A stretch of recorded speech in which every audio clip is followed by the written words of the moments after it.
الصلاة والسلام على رسول الله. اللهم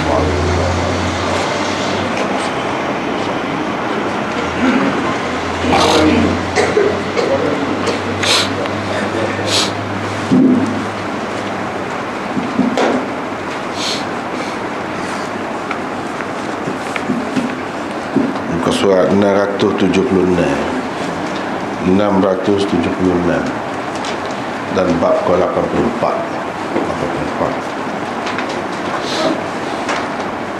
باب قول الله تعالى منيبين إليه واتقوه وأقيموا الصلاة ولا تكونوا من المشركين.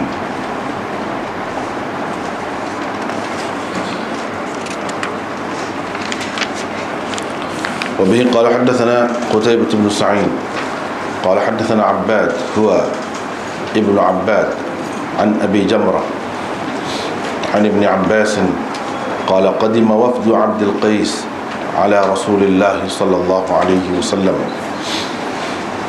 فقالوا إنا من هذا الحي من ربيعة ولسنا نصل إليك إلا في الشهر الحرام فمرنا بشيء نأخذه عنك وندعو إليه من وراءنا. فقال آمركم بأربع وأنهاكم عن أربع الإيمان بالله ثم فسرها لهم شهادة أن لا إله إلا الله وأني رسول الله وإقام الصلاة وإيتاء الزكاة وأن تؤدوا إلي خمس ما غنمتم وأنهى عن الدباء والحنتم والمقير والنقير.